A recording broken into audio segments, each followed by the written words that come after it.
Okay, welcome to our flame test lab. I'm going to show you folks how to light a Bunsen burner today, and we're also going to do our flame test experiment for you guys in case you weren't here, or when you are here you guys will get a good idea as to what exactly you need to do when you are here. So we have our lab. You'll notice that there are some nice instructions here for you folks to follow. You're going to have to create your own data table today, and then there are some nice problem-solving questions you are going to have to take care of when you get home. You need to think about these. Just don't, give me a third grade quick little answer here. So number one, research to determine what causes the flame color. I really want you to consider what causes that color from the flame, and don't write something like, well, it's the chemicals reacting. Please think about it. We've talked about it in class, and you might want to do a little bit of research on your own, and so on down the paper. Okay? So, to light a Bunsen burner, let's just quickly give you a quick rundown on that. You'll have a gas jet here, and to light a burner, what you want to do is you want to turn the gas jet 1/4 of a turn. And the gas is now on full blast. If you turn it all the way over to the other side, you've just turned the gas on and off again, and that's not going to help us. So turn it 1/4 of a turn. Now you're going to light your lighter and bring it up alongside the barrel, and you've lit your flame. It's pretty simple. The air intakes on the bottom should be wide open, as they are here. That gives us a nice light blue flame, and for this experiment that's important because we want very little color in that flame. Now, at least color caused by the burning natural gas. To turn this off, you just turn it the rest of the way, and it shuts off. So once again, we'll turn that on and leave it on. Once again, make sure your safety glasses are on throughout the duration of this experiment. So there's our flame. We're going to use that, and we are also going to use the following salts. We have from the right to our left, we have a potassium salt, a copper salt, a strontium salt, a sodium salt, a barium salt, a calcium salt, and it looks like a lithium salt. Those are all chlorides of those salts. We also have 2 unknowns sitting in the back there, and a beaker full of distilled water with some cotton swabs. And our waste container we'll be using as well. So let's get the burner flame in focus here. And let's go through the procedure. What you're going to do is you're going to want to grab a cotton swab. Let's zoom back out a little bit. And for that cotton swab, you want to use a clean cotton swab each time. And the only thing that will enter into your distilled water beaker will be the tip of a clean cotton swab. We'll put that in the distilled water, get it nice and wet. And then we will take our first unknown. In this case, it's going to be our potassium salt. And we will go ahead and touch this to the salt so we get some salt on the moistened tip of our cotton swab. We'll then put that in the flame, and we will examine the color there, and we'll record that in our data table. Now please don't ask me, Mr. Hermer, what color is that flame? That's for you and your partner to decide. Now when you're finished, go ahead and take that cotton swab and just place it right in the waste beaker. You don't want to use that again. You're going to get a clean cotton swab for each test. Okay, so potassium is finished. We'll put that off to the side. And the next salt we'll do is copper. So we'll grab a clean cotton swab again and moisten the tip.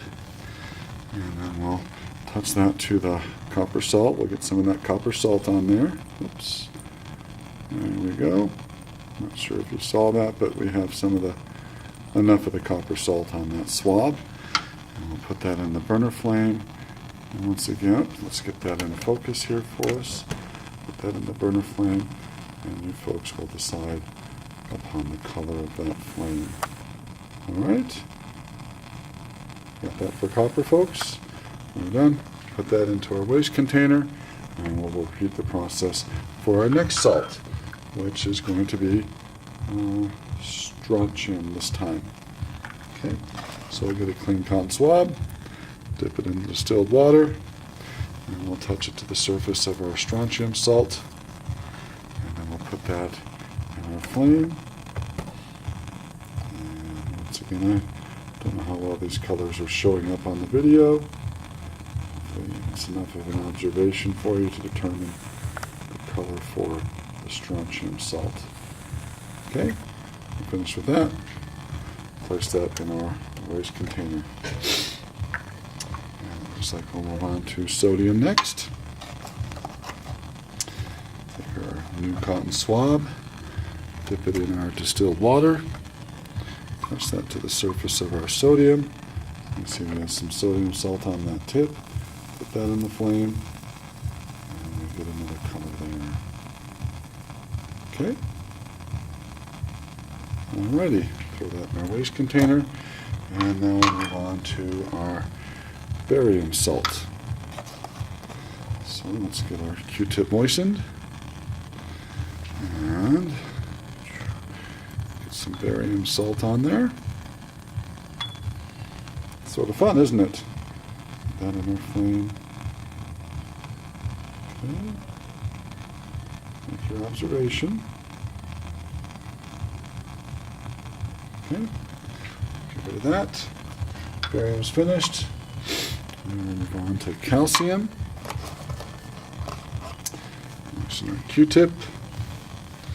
And we'll get this, some calcium salt on the tip. And we'll do that one.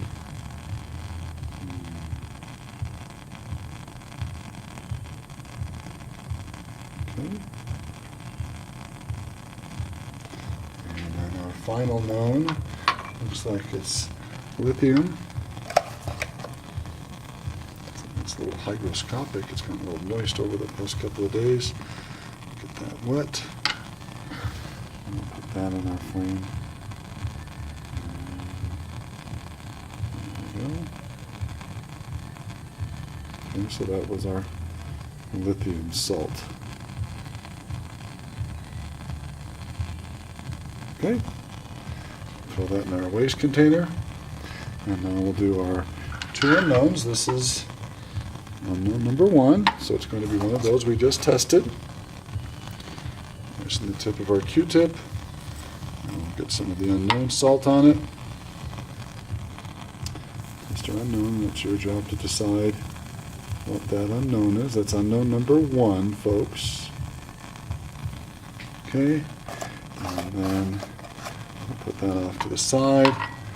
And this is our unknown number 2.